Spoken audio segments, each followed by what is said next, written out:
Picture yourself at a polished mahogany table inside a Georgian dining room with soaring ceilings. The atmosphere is dense, heated, and carries the subtle sense of beeswax from the candles and the aroma of roasted venison. It is the peak of the social season, and your host has clearly spared no expense. Every piece of silver gleams like a mirror, the table linens are impeccably starched, and the wine is being poured generously. Yet your attention, like that of every other person present, is captured by the object in the very center of the table. From a silver pedestal emerges a spiky, golden form. It appears almost prehistoric, a startlingly alien shape against the backdrop of refined European society. This object is a pineapple. It dominates the space with a quietness that loudly proclaims immense wealth. Your host makes a vague gesture in its direction, suggesting he cultivated it himself in his personal hothouse, or perhaps had it delivered from his estates in the West Indies. You, however, are aware of the real story. You understand that if you were to reach for a knife to carve a slice from that fruit, a hush would fall over the room. You know this emblem of supreme hospitality was neither grown nor purchased by your host. It was, in fact, rented. It is present on an hourly basis, a leased spectacle of magnificence that must be given back, entirely uncut and unmarked, before the shop reopens in the morning. To grasp how a piece of fruit could become a rental item as valuable as a carriage, we must first appreciate what we no longer have. When you enter a contemporary supermarket, you encounter rows of uniform green and gold cylinders. This is the MD2, sometimes called the Gold Extra Sweet. While it represents a triumph of agricultural science, it is also a compromise. It was developed in a lab with squared-off shoulders to pack efficiently into shipping containers. It was cultivated to have minimal acidity, ensuring it would appeal to the broadest possible consumer base. It is sugary, dependable, and utterly without risk. It is the fruit world's equivalent of a beige family car, practical, agreeable, and completely lacking in any sense of danger. The fruit positioned on that Georgian table was an entirely different creature. It was most likely a cultivar known as the queen pine. If you were to set a queen pine beside a pineapple from a modern grocery store, the contrast would be striking. The queen was more compact, a more vibrant gold, and was covered in sharp, defensive spines that made it a challenge to handle. The most significant difference, however, was not its appearance, but the invisible aura that enveloped it. Historical records indicate that a single ripe queen pine could fill an entire banquet hall with its fragrance. It did not simply smell of fruit. It exuded a musky aroma that possessed a potent, almost animal-like character, interwoven with notes of clove and incense. Its scent announced its arrival long before you laid eyes on it. Upon being cut, its flavor was far from merely sweet. Botanists of the 17th century characterized it as a ferocious clash of wine, rosewater, and sugar.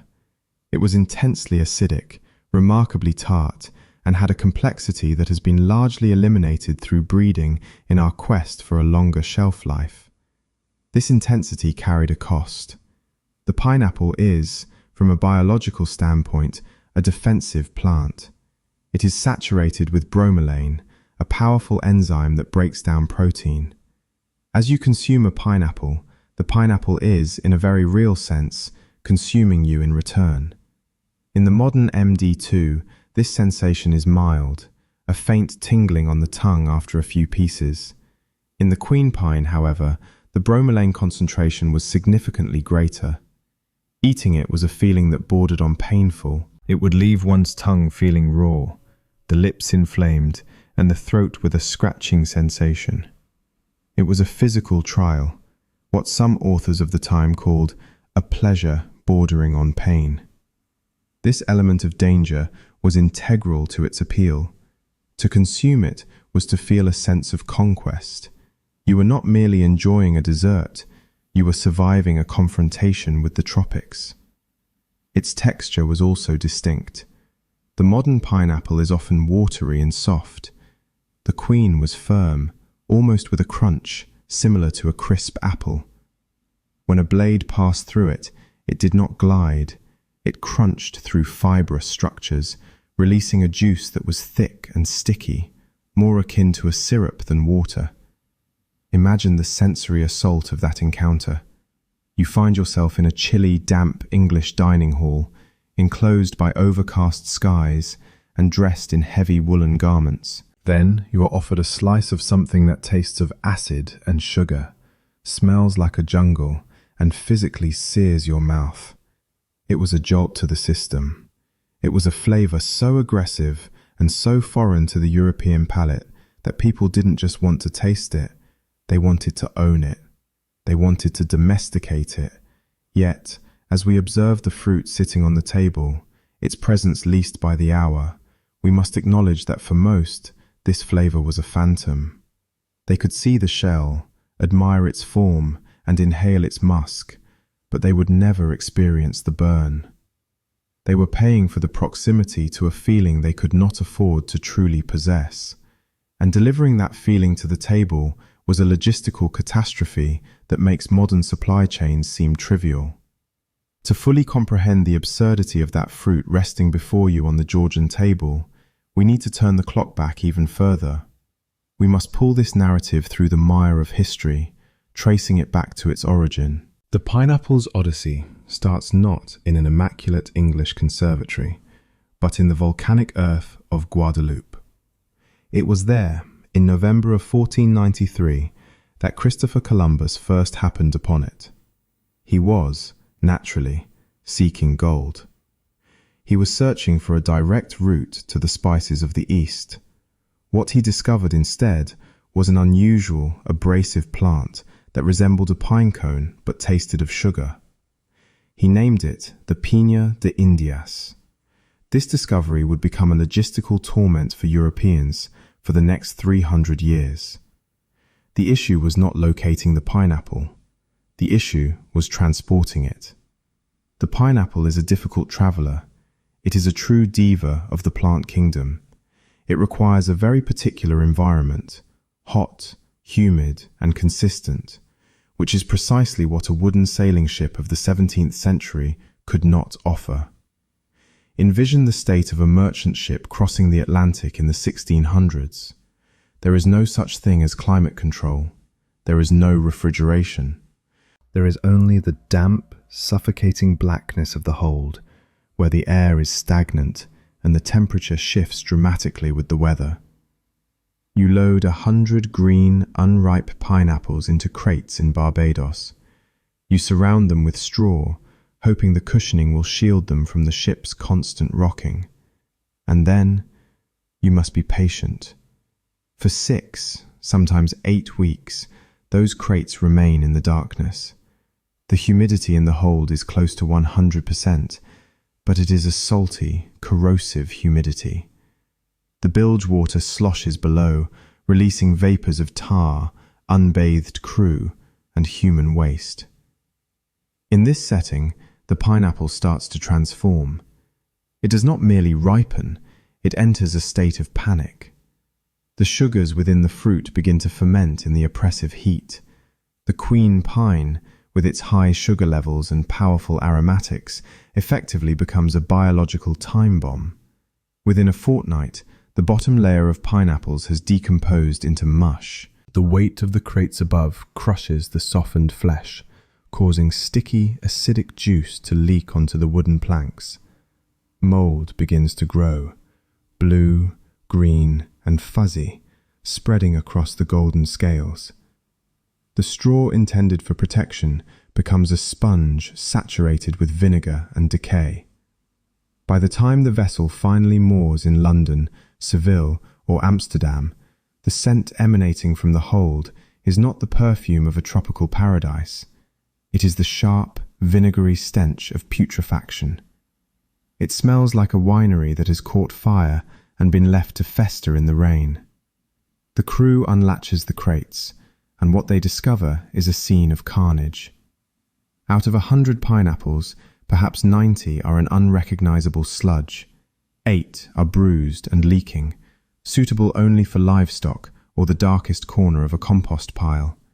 But 1, or perhaps 2, has made it. They are battered, maybe a little soft on one side, but they are whole. This astounding rate of failure is what first established the pineapple's worth. It was more than just a fruit. It was a survivor. It was the sole victor in a game of chance played against the ocean itself. When King Ferdinand of Spain sampled the first pineapple brought back by Columbus, he was the only member of his court to try it. He cut a piece, chewed it with deliberation, and pronounced that it was adequate. He noted it tasted of quince and melon. It was a polite judgment of a fruit that had likely been brutalized by weeks at sea. He did not taste the explosive acidity or the floral musk, because the ocean had stripped the life from it. The king of fruits had made its debut, but it was merely a ghost of its true self. Still, even a seasick pineapple was a marvel. It signified a victory over immense distance. Each pineapple that reached a European dock was evidence of enormous waste.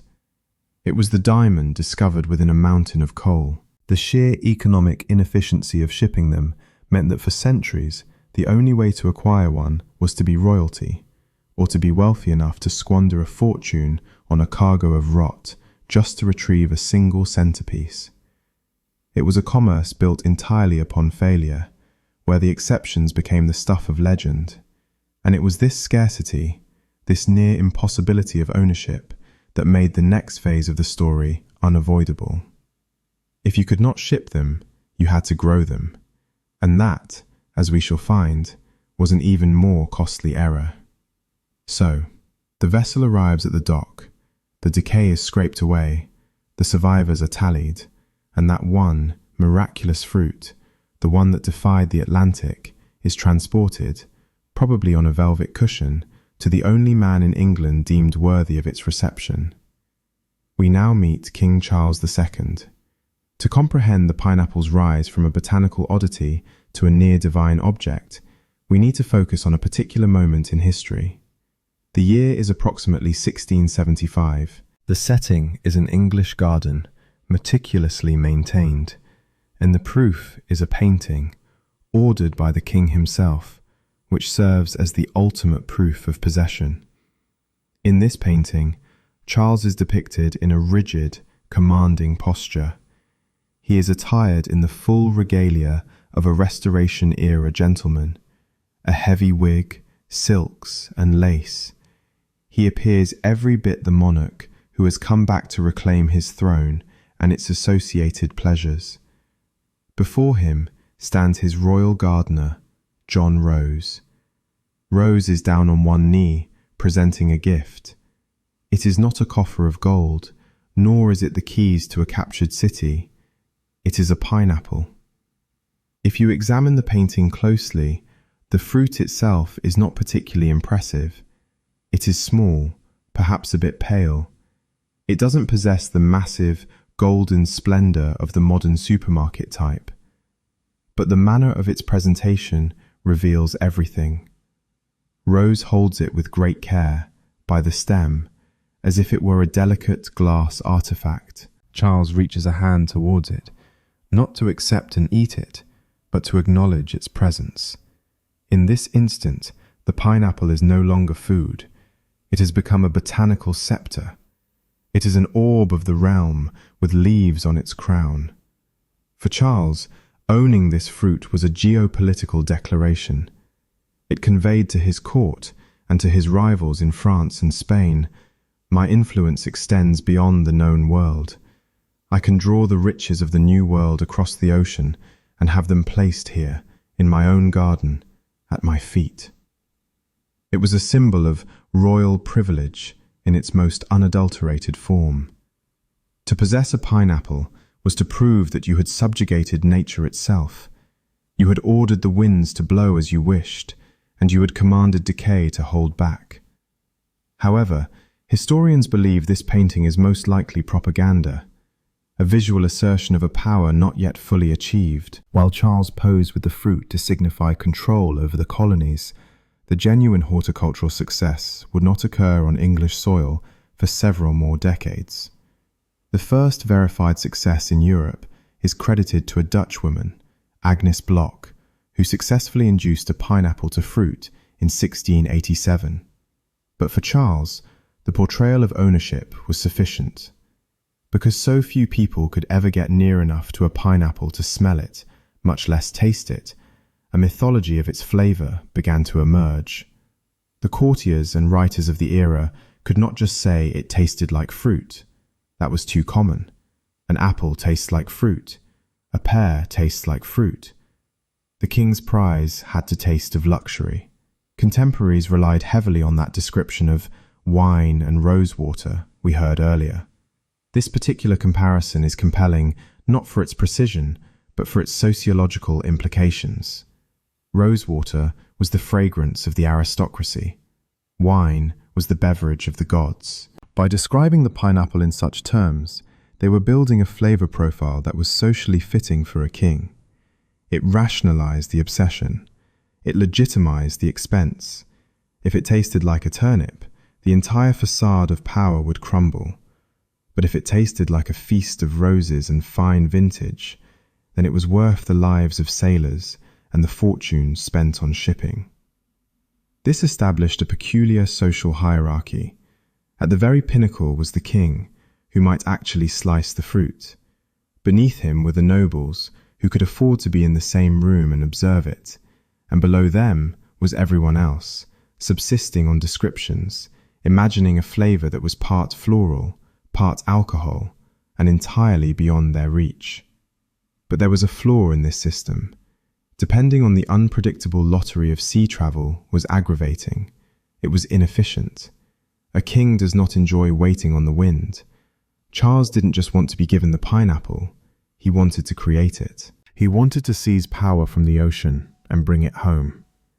He wanted the tropics to be established in England, and to achieve that, he would have to order his gardeners to perform the impossible. They would have to wage war against the British climate.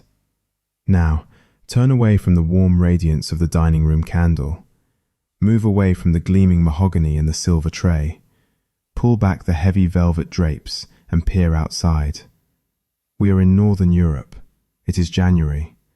The sky is the color of a dark bruise, hanging low and oppressive over the land. The ground is frozen solid as iron, and the air is so damp it seeps into your woolen coat, chilling you to the bone. This is the truth of an English, Dutch, or French winter. It is a season of dim light, long nights, and sharp winds.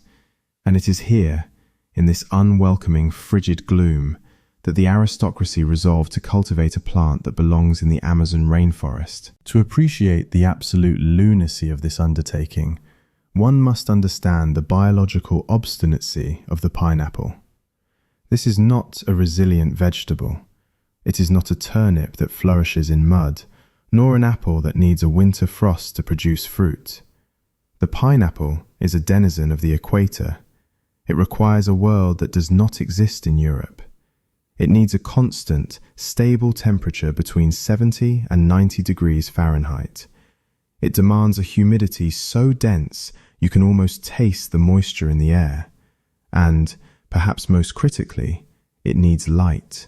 Intense, brilliant, 12-hour days of tropical sunshine. If the temperature falls below 50 degrees for just one night, the plant doesn't merely halt its growth, it goes into shock. It sulks. Its development is stunted, its leaves turn yellow, and the fruit, if it has even started to form, will shrivel and rot from the inside. In the Caribbean, the climate offers this nurturing environment for free. In Middlesex or Amsterdam, providing it necessitates a battle against the elements. Initially, the gardeners attempted to use the resources they already possessed. They turned to their orangeries. These were grand, stone buildings with tall, vertical windows, built during the Renaissance to shelter citrus trees. But an orange tree is different. During winter, an orange tree enters a dormant state. It sleeps. It doesn't need to grow. It only needs to avoid freezing. You can place an orange tree in a cool, dimly lit stone structure, light a small fire in a corner, and it will reawaken in the spring in perfect health. The pineapple, however, does not rest. It is an insomniac. It grows continuously throughout the year, demanding high heat and abundant light, even in the middle of December. When gardeners put their precious pineapples into these dark, stone-walled orangeries, the plants suffocated. The stone walls that protected them from frost also blocked out the light. The faint winter sun, filtering through the thick glass, was insufficient to support photosynthesis. The plants grew spindly, pale and feeble. They decayed in the stagnant, cool air. The orangery, a palace for lemons, became a tomb for pineapples. This setback exposed the true scale of the problem. This was not gardening, it was terraforming. The wealthy elites of the 17th and 18th centuries were trying to fashion a microclimate that utterly defied the geography they inhabited. It was an act of profound hubris. To grow a pineapple in England is to gaze at the grey sky and inform the sun that it is mistaken. It is to look at the frost on the lawn and proclaim that it ought to be steam. They understood that if they desired this symbol of status, they could not merely protect it. They had to synthesize the tropics. They needed to construct a machine capable of generating volcanic heat and capturing every photon of light from a reluctant sun. They could no longer depend on nature. They had to combat it with the only two things that truly mattered in that era: brute force engineering and the limitless supply of money. The solution to the freezing English winter was a structure that resembled a jewelry box but operated like a blast furnace. It was known as the pineapple stove, or more simply, the pinery. To a modern observer, familiar with vast commercial greenhouses, it might appear quaint, but to a Georgian onlooker, standing on the grounds of a grand estate, it was a marvel of advanced technology. It was the glass cathedral, a temple devoted to the veneration of a single species. Even its glazing was a declaration. With the window tax in effect, a building made entirely of glass was a transparent announcement of boundless wealth. Unlike the vertical windows of an orangery, the pinery was conceived with geometry as a priority. The architects understood that the winter sun in northern Europe hangs low in the sky, faint and remote. To capture it, a straight wall would not suffice.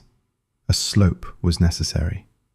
They determined precise angles, often 45 degrees or more, to guarantee that when the sun did manage to pierce the grey clouds, its rays would hit the glass at a perpendicular angle, driving the maximum amount of light to the soil. It was a solar trap, engineered to extract every joule of energy from an unwilling sky. But light was only one part of the challenge. The true battle was waged with heat. The building was constructed with hollow brick walls, a maze of concealed channels and flues that ran through the masonry.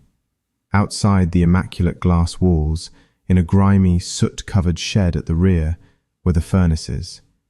These were voracious, coal-consuming monsters that had to be kept burning 24 hours a day, 7 days a week, for months at a time.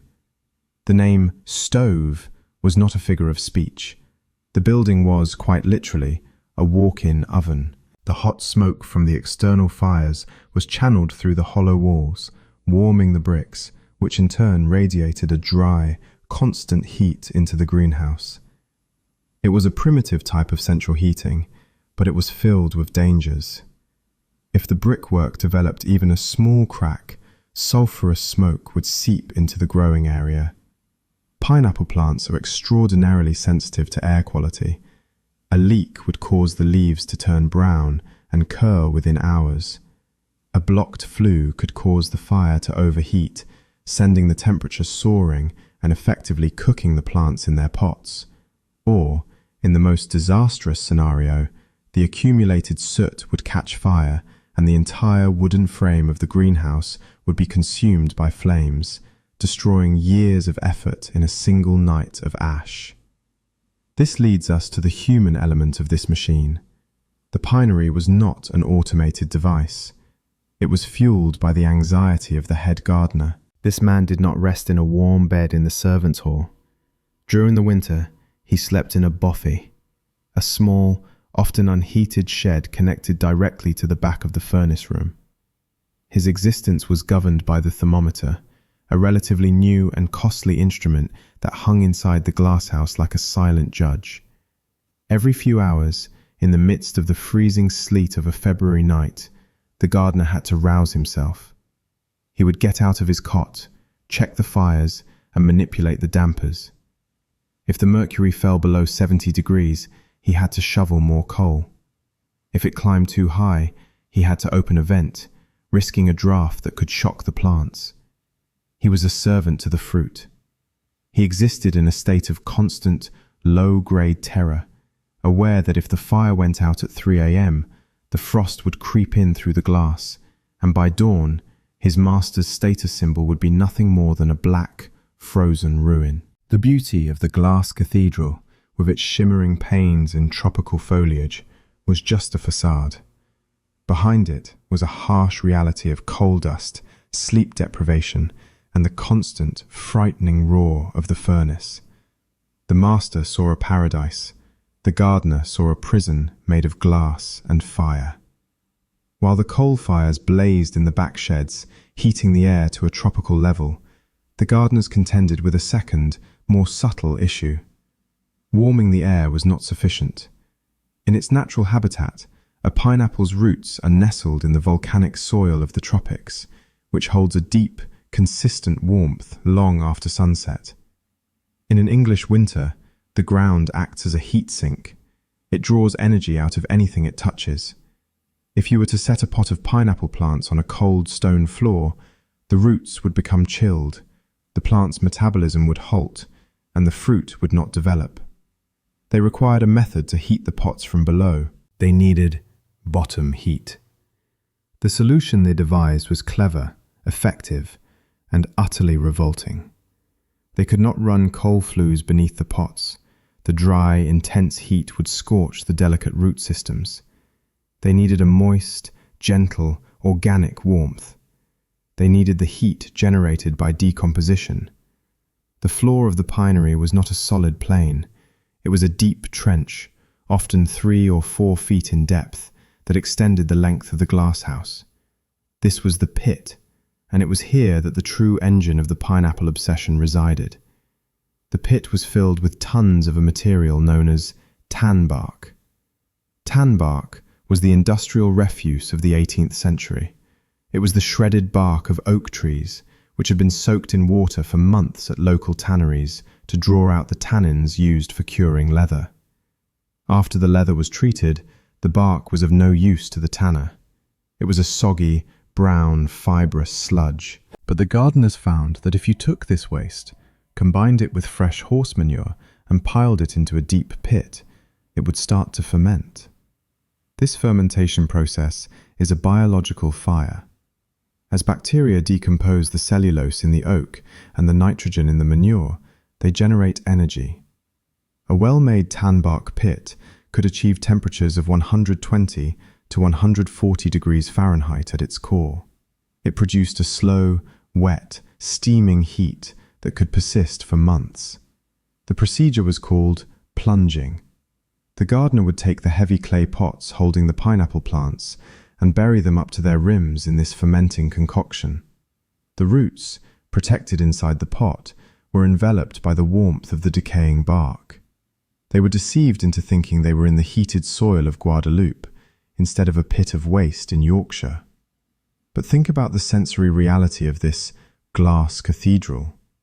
Visually, it was a paradise. You had the sparkling clear glass, the lush, green, sword-like leaves of the pines, and the golden fruit rising on their stems. But logically, the air would have been thick with a very particular, heavy scent. It was not just the coal smoke from the flues, it was the smell of the pit. Tan bark has a unique odour, earthy, sour, and reminiscent of damp wood and fallen leaves. When you combined it with fresh horse manure to initiate the fermentation, the smell grew sharper, filled with ammonia and the heavy, sweet fragrance of a stable. This was the environment in which the king of fruits was nurtured. The most elegant, refined, and status-conferring object in Europe was literally sitting neck-deep in a compost pile of industrial and animal refuse. Maintaining this pit was a nightmare of physical exertion. The heat from the tanbark was not permanent. After a few months, the fermentation would decelerate, the temperature would fall, and the bottom heat would diminish. The gardener could not simply adjust a dial. He had to perform the turning of the bark. This involved entering the humid, suffocating heat of the greenhouse, lifting out hundreds of heavy pots, and then physically turning over the tons of rotting bark with a pitchfork. He had to remove the material that had turned to dust, which was now useless cold soil, and mix in fresh, steaming loads of new tanbark and manure from the local tanneries and stables. It was back-breaking labor, carried out in a cloud of fungal spores and steam. There was also the ever-present danger of what was termed violent heat. If the mixture was too fresh or the fermentation too vigorous, the pit could become excessively hot. It could boil the roots inside their pots. The gardener had to constantly check the temperature of the muck itself, plunging his hand or a thermometer into the grime to ensure it hadn't turned into a slow cooker. It is a profound irony that underlies the entire pineapple craze. The fruit that sat on the king's table, the fruit that smelled of wine and rosewater, the fruit that signified you were a person of higher culture and limitless wealth. That fruit spent 3 years of its life being incubated by the waste of the leather industry and the excrement of horses. The elegance on the surface was entirely reliant on the decay below.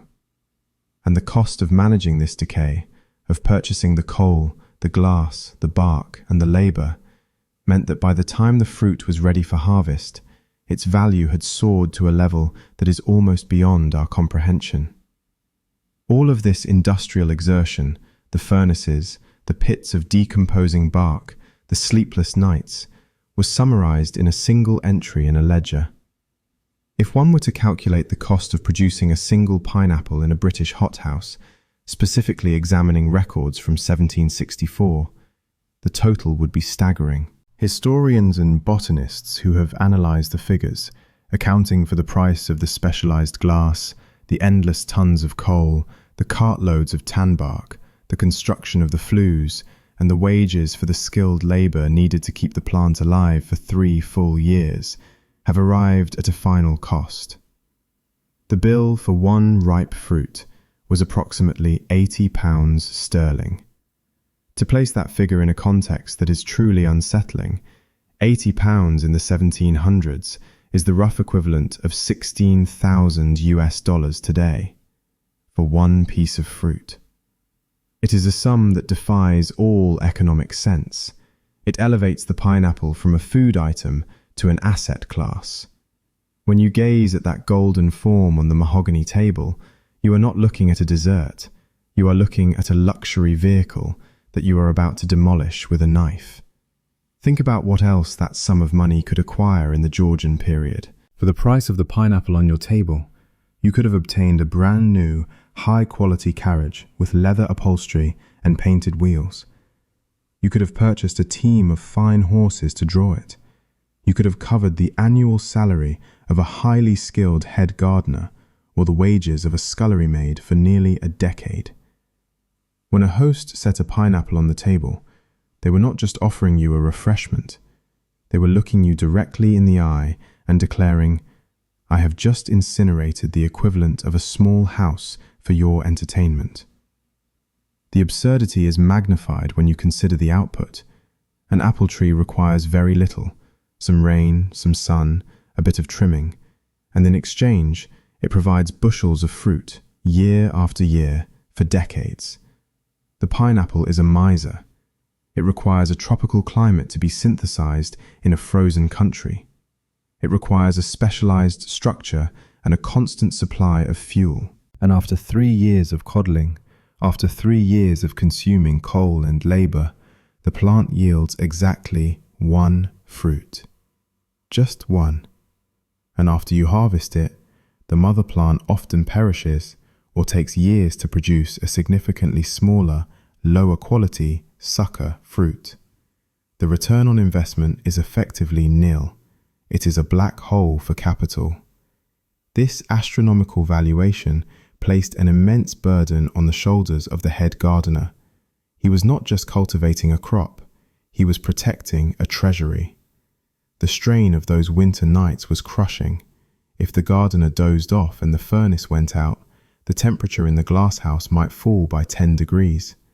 That drop would not just kill a few plants, it would annihilate thousands of pounds of his master's wealth.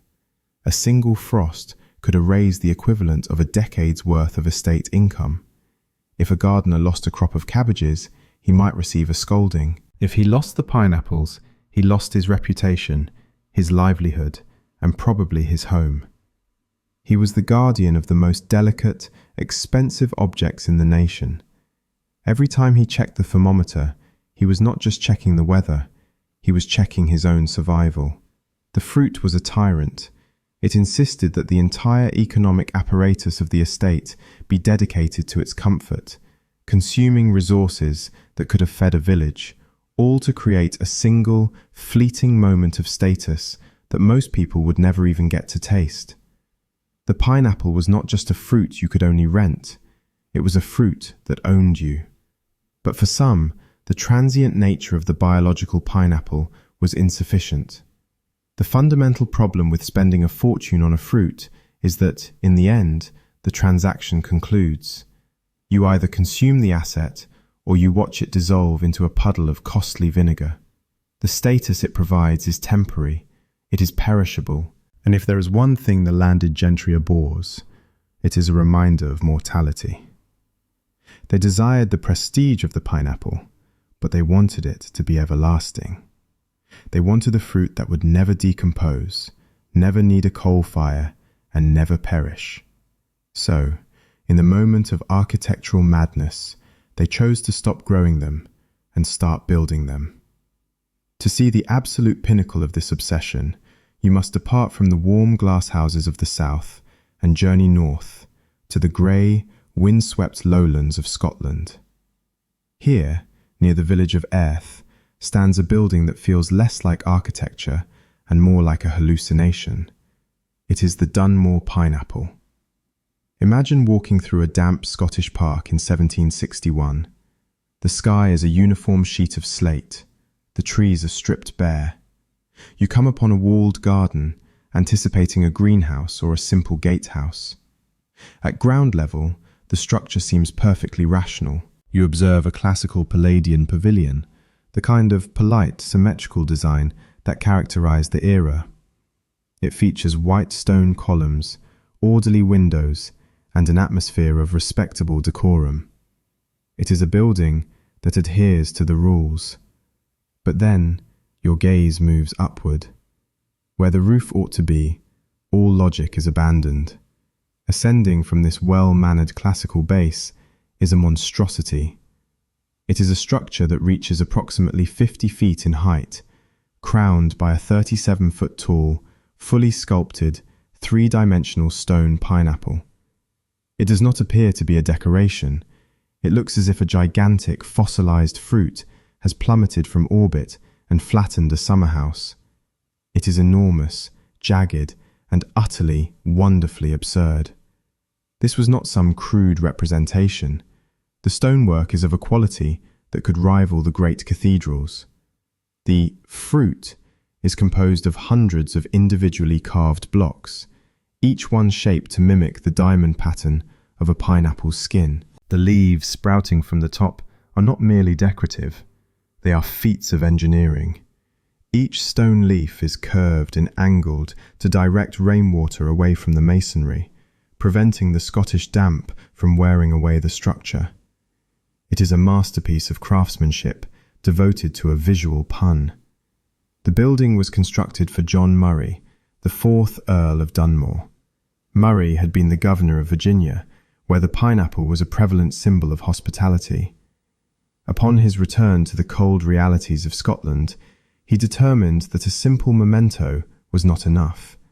He needed to brand the very landscape. But the Dunmore pineapple was not just a sculpture, it was a functional device. The stone fruit is, in fact, a massive, hollow dome. Inside the classical base beneath it, there was a hothouse, a working pinery, where real biological pineapples were grown using the furnace methods we have discussed. The stone fruit served as a giant chimney cap, drawing the smoke away from the delicate plants.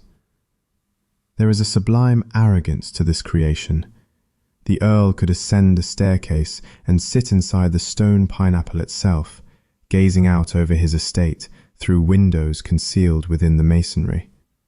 He could sit inside the very symbol of his wealth, suspended 30 feet in the air, smoking a pipe while his gardeners shoveled coal below to keep the real fruits alive.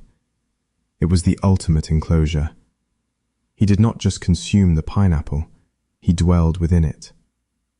This structure marks the moment when pineapple mania transitioned from horticulture into madness. It was the point at which the symbol became more significant than the substance. The real fruit below was demanding, temperamental, and temporary. But the stone fruit above was immortal. It was a permanent billboard that screamed, "I am rich," to the vacant Scottish countryside. It announced that the owner had not only conquered the climate to grow the fruit, but had conquered reality itself, transforming a soft, tropical perishable into hard, lasting stone. It was a monument to vanity, visible for miles, a reminder that while the fruit you consumed would be gone in an hour, the fruit you built would outlive you by centuries. But what if you were not an earl?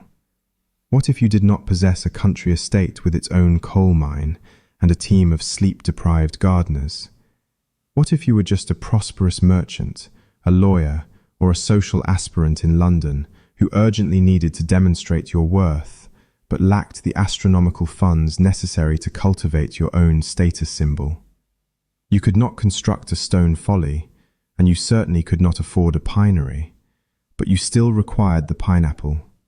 You needed it because without one, your dinner party was simply a meal. With one, it became an occasion. This is where the rental economy comes in. This is the point where the history of the pineapple shifts from a narrative about agriculture to one about pure, unadulterated vanity. It marks the birth of the flex, a time when the semblance of wealth became far more important than the reality of it. On the busy commercial streets of London, a new service began to appear in the windows of high-end confectioners and luxury grocers. They understood that while very few could afford to own a pineapple, a great many people would pay a handsome price just to be acquainted with one for an evening. The key player in this enterprise was the confectioner. These were the suppliers of sugar, candied fruits, and exotic treats. They were the gatekeepers of the sweet tooth, and they controlled the inventory. They would acquire a pineapple, perhaps one of the few survivors from a ship, or a specimen purchased from a gardener with a surplus, and they would put it to work. They did not sell it right away. That would be a waste of its earning potential. Instead, they leased it. The terms of the deal were straightforward, ruthless, and entirely modern. You would enter the shop, perhaps on the morning of your dinner party. The air would be fragrant with spun sugar and dried apricots. You would go to the counter and request to borrow the king of fruits. The price was not low, often a guinea or more, which was still a considerable amount, maybe equivalent to a few $100s today. But when compared to the cost of owning the plant, it was a steal. But you did not just pay the rental fee, you had to provide a deposit. The confectioner was no fool. He knew he was entrusting you with an item worth a year's wages. You essentially had to stake your reputation against the fruit. And the conditions were absolute. You could take the pineapple. You could carry it through the streets. You could place it in the center of your table on your most exquisite silver stand. You could surround it with candles so its golden skin shimmered in the light. You could allow your guests to gaze upon it and whisper about your connections to the West Indies.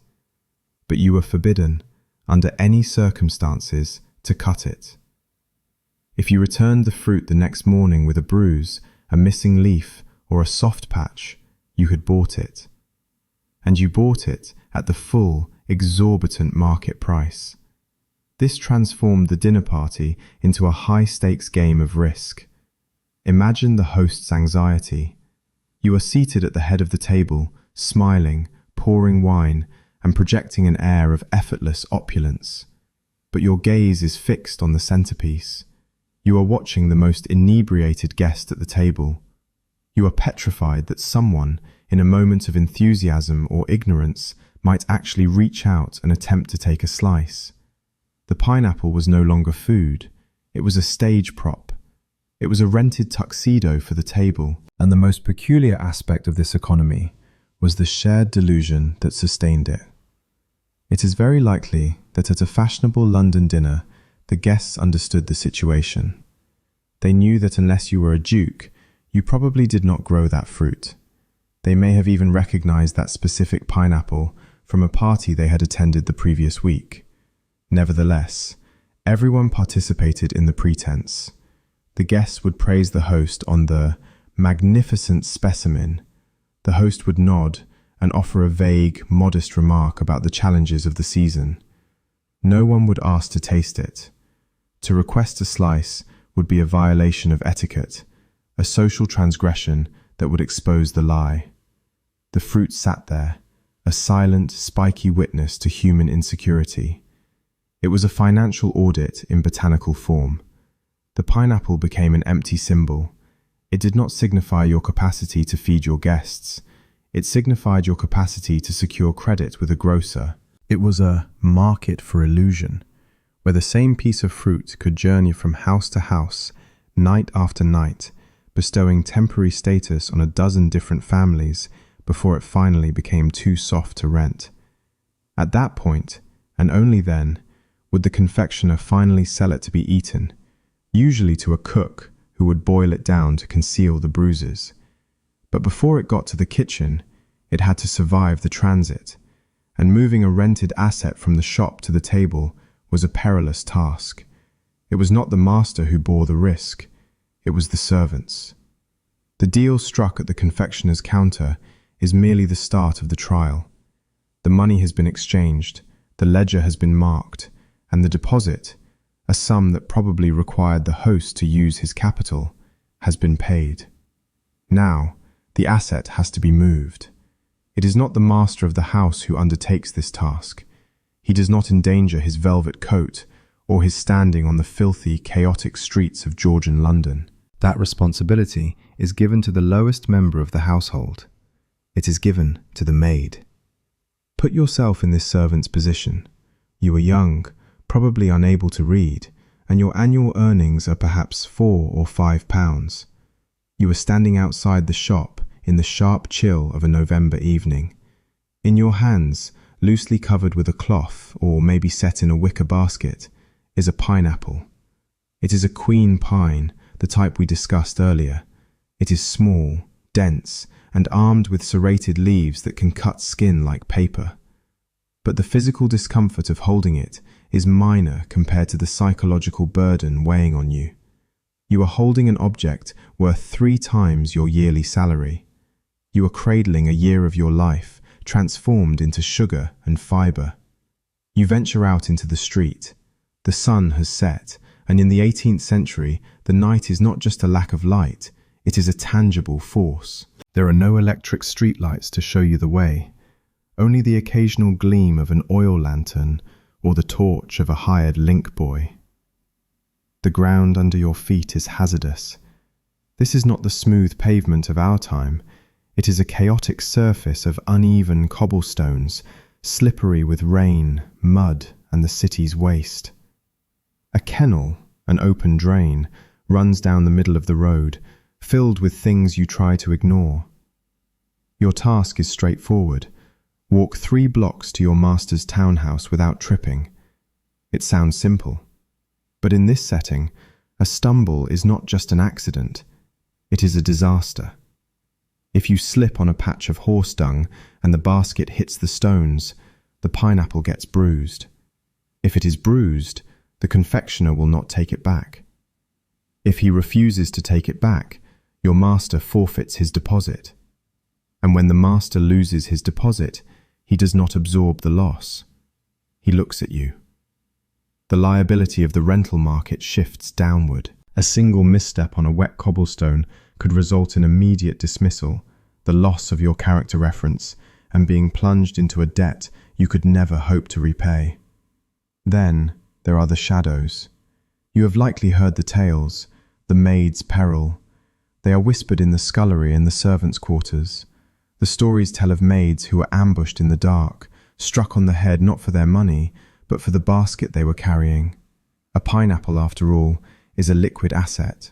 A thief who steals a silver watch has to find a receiver to melt it down. A thief who steals a pineapple has a prize that can be sold immediately to a less scrupulous grocer or a rival host in desperate need of a centerpiece. Modern historians have looked for police records to corroborate these stories and have found none. No court cases, no sensational headlines. It is almost certainly a myth, an urban legend of the time. But in the darkness of a London street, the lack of proof is irrelevant. The fear is real. You grip the basket more tightly. The serrated leaves of the queen pine press into your palms through the cloth, a sharp reminder of the danger. You walk briskly, your eyes scanning the alleyways. Every carriage that clatters by is a threat, splashing mud that could spoil the goods. Every drunken reveller staggering out of a tavern is a potential collision that could cost you your livelihood. The contrast is stark.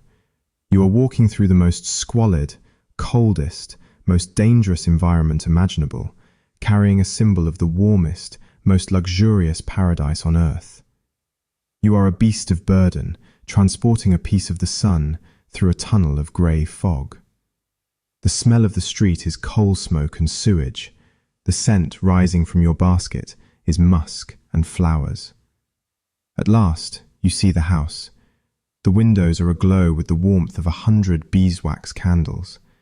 You get to the service entrance, your heart pounding in your chest. You slip inside, out of the cold, and the relief is so immense it makes your knees feel weak. You present the basket to the butler. He examines it. He checks for any bruises. He nods. You have succeeded. The fruit is taken from you, polished, and set upon a silver stand. It has completed its journey through the mud and is now ready to begin its performance as a king. The dining room door swings open, and the world of the cold, muddy street disappears in an instant. You are now within the sanctuary of the Georgian elite. The air in here is different. It is warm, heavy, and motionless. It is scented with beeswax, roasted meat, and hair powder. The light is soft and golden, cast by dozens of candles flickering in silver candelabras, creating long, dancing shadows on the damask wallpaper. This is the stage, and the show is about to start. The table is laid out in the style of service à la française. This means the food is not served in successive courses, plate by plate, as is common today. Instead, the table is a landscape. It is laden with platters, terrines, jellies and roasts, all organized in a precise geometric pattern. It is a terrain of consumption. But at the very heart of this edible map, rising above the flat expanses of meats and the low mounds of vegetables, stands the mountain. It is the centerpiece. In a prosperous household, this might be a silver épergne, an ornate, multi-tiered stand created to display sweets and fruits. On the lower tiers, the commoner fruits are placed. There are the apples, dependable and plain. There are the pears, soft and recognizable. There might be some walnuts or a small pyramid of dried figs. These are the ordinary citizens of the table, the items that anyone with a few copper coins could obtain. They are meant to be eaten. But at the summit, Resting in the highest basket of the silver stand sits the king. The pineapple looks down upon the rest of the meal with an air of complete superiority. In the candlelight, the queen pine is captivating. Its golden skin, composed of those hexagonal eyes, catches the flicker of the flames, shining like a piece of jewelry. The crown of stiff, serrated leaves at the top gives height and an aggressive quality to its silhouette. It does not look like food. It looks like a weapon, or perhaps a crown that has been grown rather than forged. For the guests, as they take their seats, the pineapple is a magnet for their attention. It is the first thing they notice, and it is the only thing that truly counts. In the unspoken language of 18th century society, this fruit,